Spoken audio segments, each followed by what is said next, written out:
Arestado naman ang isang lalaki matapos makuhanan ng baril sa ikinasang Joint Checkpoint Operation na pinangunahan ng PNP Highway Patrol Group sa Nasugbo, Batangas.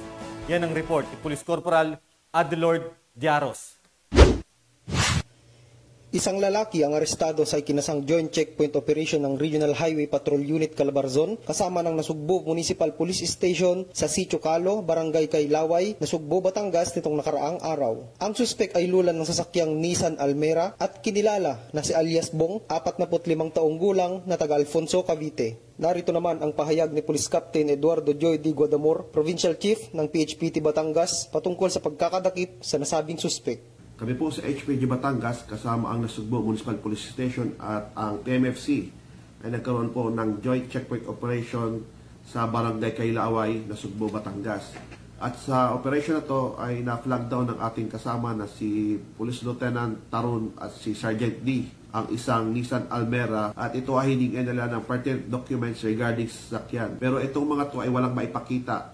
In-invite nila ito sa ating opisina, ngunit ayaw. At habang kinakausap nila ito, ay biglang lumabas sa sasakyan itong si Anthony Makahilig. At paglabas niya ay nakita ng ating kasama na ito ay may sukbit na baril sa kanyang tagiliran. Ito ay immediately inaresto ng ating mga kasama for violation of RA 10591 or otherwise called as Comprehensive Firearms and Ammunition Regulation Act. Matapos maaresto ay dinala ang suspek sa Nasugbo Municipal Police Station para sa dokumentasyon at tamang disposisyon.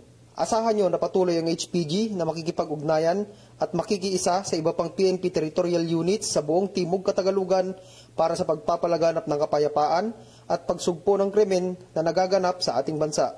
Kami ang Guardian of the Highways, ang kakampi nyo sa kalsada na patuloy na magbibigay ng serbisyong HPG na inyong maasahan mula Luzon, Visayas at Mindanao. Dahil dito sa ating bagong Pilipinas, ang gusto ng pulis, ligtas ka. Para sa iba pang balitang dala ng serbisyong HPG, tumutok lamang sa aming Facebook page at YouTube channel na Police News Network.